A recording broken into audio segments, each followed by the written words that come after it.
নমস্কার। যুক্তি তর্ক সঙ্গে অর্কই আপনাদের স্বাগত। আপনাদের সঙ্গে আমি অর্কপ্রভ সরকার। ডায়মন্ড হারবার লোকসভা কেন্দ্রে অভিষেকের বিরুদ্ধে কে বা কারা প্রার্থী হবেন তা নিয়ে জল্পনা তুঙ্গে। 2019-এর লোকসভা নির্বাচনে অভিষেক ওই কেন্দ্র থেকে 3 লক্ষের বেশি ভোটে জিতেছিলেন। এবার তিনি দাবি করছেন তিনি 4 লক্ষ ভোটে জিতবেন। এই দাবি সঙ্গে বাস্তবের কতটা মিল আছে বলতে পারবো না, তবে এটুকু বলতে পারি ওখানে যদি নির্বাচন ঠিকঠাক ভাবে হয়, সঠিকভাবে কেন্দ্রীয় বাহিনীর মোতায়েন হয়, যদি মানুষ নির্ভয়ে নিজের গণতান্ত্রিক অধিকার প্রয়োগ করতে পারেন, তাহলে অভিষেককে মাটি কামড়ে পড়ে থাকতে হবে আসন রক্ষা করার জন্য। এখন প্রশ্ন হলো ওখানে নওশাদ দাঁড়াবেন কিনা। নওশাদ অনেকদিন ধরেই বলছেন যে তিনি ডায়মন্ড হারবারে দাঁড়াতে চান এবং ডায়মন্ড হারবারে দাঁড়ালে পরে তিনি অভিষেককে প্রাক্তন করে দেবেন। দল যদি অনুমতি দেয় তিনি দাঁড়াবেন, কিন্তু নওশাদই তো দলের শেষ কথা। এখানে দল যদি অনুমতি দেন এই রাইডারটা উনি রাখছেন কেন? হতে পারে তার শুভানুধ্যায়ীরা বলেছেন যে প্রথমেই এত কঠিন নির্বাচনে নিজেকে জড়াবার কি আছে, তার থেকে বরঞ্চ আইএসএফ এর যে প্রার্থী বিভিন্ন জায়গায় দাঁড়িয়েছে তাদের হয়ে প্রচার করা ভালো। কারণ নওশাদ ডায়মন্ড হারবারে দাঁড়ালে ডায়মন্ড হারবার থেকে কিন্তু আর বেরোতে পারবে না, পুরো কনসেন্ট্রেট করতে হবে ডায়মন্ড হারবারে।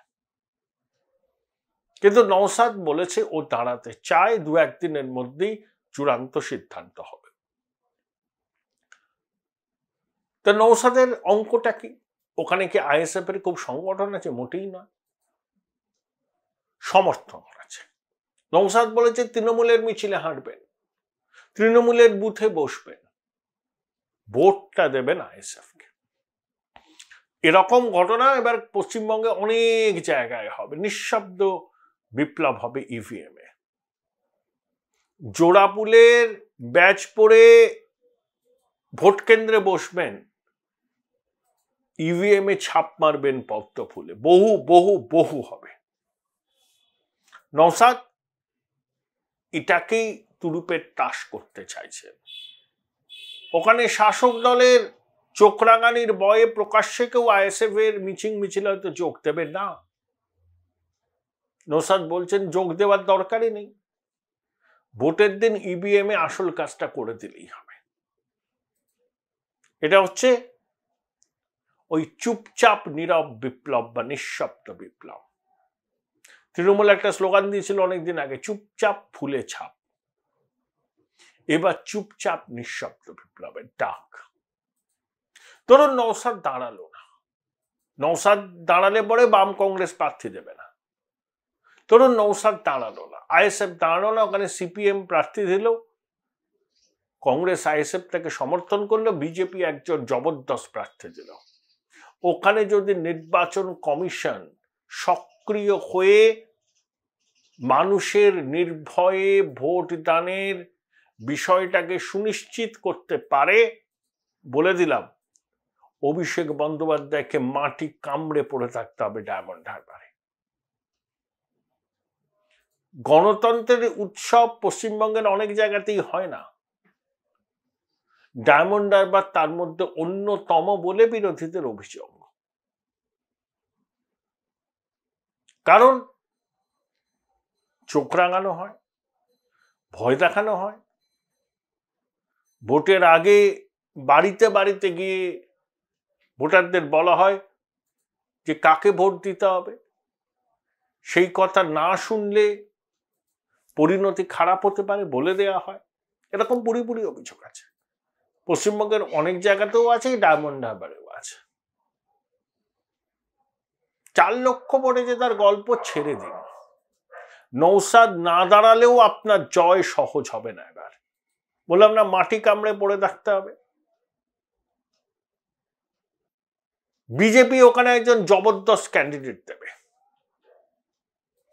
আর আইএসএফ না দাঁড়ালে বাম কংগ্রেসের প্রার্থী দাঁড়াবেন, আইএসএফ তাকে সমর্থন করবে। নওশাদ দাঁড়ালে পরে বর্তমান সাংসদের চাপ আরো বাড়বে, কারণ একে নওশাদ পীরজাদা ভালো কথা বলে, ডায়মন্ড হারবারে ফুরপুরা শরীফের অনুগামীদের সংখ্যা প্রচুর, তাদের একজন পীরজাদা যদি প্রার্থী হয় তার একটা অভিঘাত কিন্তু মুসলমান মানুষদের মধ্যে পড়বে। ডায়মন্ড হারবার অনেক শাহজাহান, আওরঙ্গজেব, জাহাঙ্গীর সব আছে। শোনা যাচ্ছে নির্বাচনের আগে এদের বিরুদ্ধে পদক্ষেপ করা হতে পারে, সব শোনা যাচ্ছে। এরাই নাকি বর্তমান সাংসদকে ভোটে জেতার কাজে গুরুত্বপূর্ণ ভূমিকা নেন। দেখুন, পঞ্চায়েত নির্বাচনে ডায়মন্ড হারবারে অনেক জায়গাতেই বিনা প্রতিদ্বন্দ্বিতায় শাসক দল জয়ী হয়েছে, যে মুখে গণতন্ত্রের বড়াই করে, বড় বড় কথা বলে। কোনো বাধ্যবাধকতা নেই, সেখানে তো তৃণমূল নেই। উত্তরপ্রদেশে তৃণমূল নেই, গুজরাটে তৃণমূল নেই, মধ্যপ্রদেশে তৃণমূল নেই, রাজস্থানে তৃণমূল নেই, উত্তরাখণ্ডে তৃণমূল নেই, আপনাদের সরকার রয়েছে। আসামে তৃণমূলের সরকার নেই, আপনাদের সরকার রয়েছে। এই 17টা রাজ্যের মধ্যে এখানে ক্যামেরার সামনে চ্যালেঞ্জ ছুড়ে দিয়ে যাচ্ছি, যদি একটা রাজ্যে বিজেপি সবাইকে 3000 বলছে তো 1500 করে অর্ধেক যদি দিতে পারে, আমি রাজনীতি ছেড়ে দেবো। দিয়ে দেখান, দিয়ে দেখান। রাজস্থানে কি করেছি গিয়ে খোঁজ নেবেন। আজকেই ভারত সরকারের নোটিফিকেশন দেখবেন, উজালার 300 টাকার যে সাবসিডি 2025 সাল পর্যন্ত এক্সটেনশন অর্ডার বেরিয়েছে। এসব কথা বলে লাভ নেই।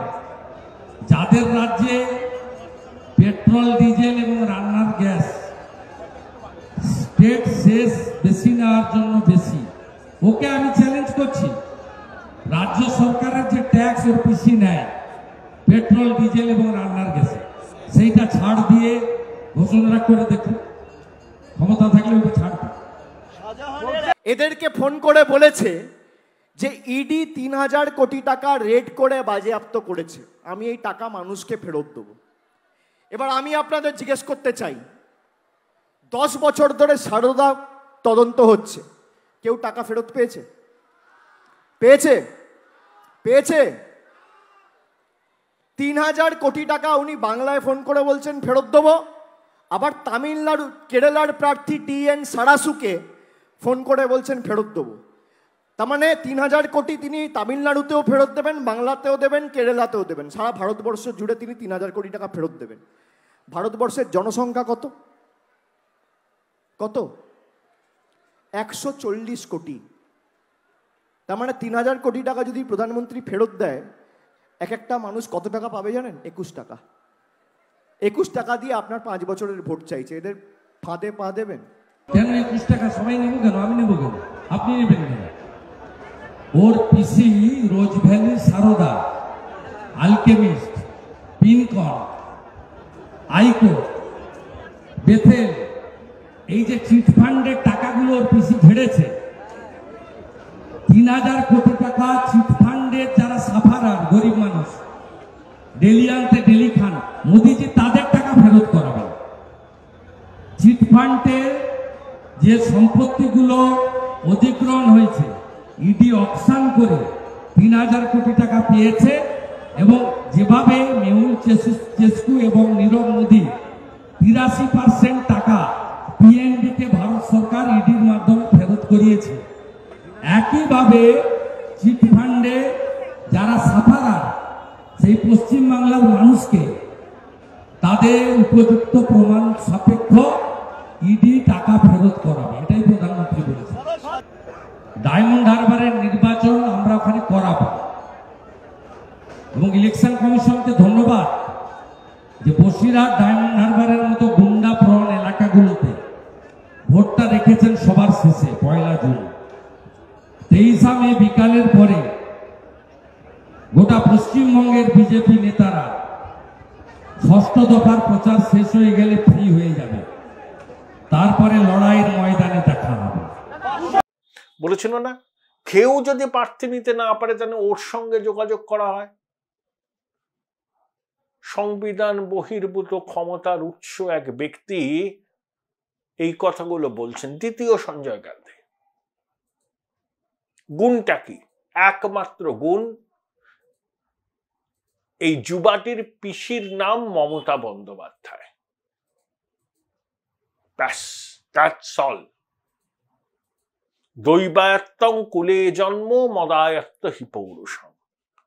পিসির নাম যেহেতু মমতা বন্দ্যোপাধ্যায়, মমতা বন্দ্যোপাধ্যায় যেহেতু তাকে এয়ার অ্যাপারেন্ট করে দিয়েছেন, তিনি এখন ধরাকে সরা জ্ঞান করছেন। তিনি ভাবছেন তিনিই শেষ কথা। পারলে তো এখনই পিসিকে অবসরের গ্রহে পাঠিয়ে দিয়ে নিজে 14 তলায় চলে যান। এমনও হতে পারে উপমুখ্যমন্ত্রী হয়ে গেলেন ভোটের পরে। দেখুন, তৃণমূল খারাপ ফল করলে বিজেপি তো খুশি হবেই, আরো খুশি হবে ছোটবাবু এবং ছোটবাবুর ঘনিষ্ঠরা। তারা দেখাতে পারবে, দেখো এবারের নির্বাচনের মুখ ছিলেন মমতা বন্দ্যোপাধ্যায়, কিন্তু মমতা বন্দ্যোপাধ্যায় মুখ হওয়া সত্ত্বেও তৃণমূলের ফল ভালো হয়নি। তাই নেতৃত্বের ব্যাটনটা পুরোপুরি ছোটবাবুর হাতে তুলে দেওয়া হোক। প্রয়োজনে ছোটবাবুকে উপমুখ্যমন্ত্রী করে ক্যাবিনেটে সামিল করা হোক। এরকম অঙ্ক কিন্তু আছে, উড়িয়ে দেওয়ার নয়। কিন্তু ডায়মন্ড হারবারে নিজের আসনকে সম্মানজনকভাবে টিকিয়ে রাখা অভিষেকের কাছে বড় চ্যালেঞ্জ। সে নৌসাদ দাঁড়াক বা না দাঁড়াক, লড়াই তীব্র হবে। ওই 4 লক্ষের গল্প ভুলে যান। নির্বাচন কমিশন যদি ভয়মুক্ত পরিবেশে মানুষকে গণতান্ত্রিক অধিকার প্রয়োগ করার ব্যবস্থা করে দেয় এবং কিছু দাগিকে নির্বাচনের আগে এলাকা ছাড়া করার ব্যবস্থা করে, তাহলে ডায়মন্ড হারবারে এবার কাঁটেকে টাক্কার হবে। সব বুঝে যাবে 4 জুন ফল প্রকাশের পর। Join Indian Institute of Hotel Management now. Right choice, right decision.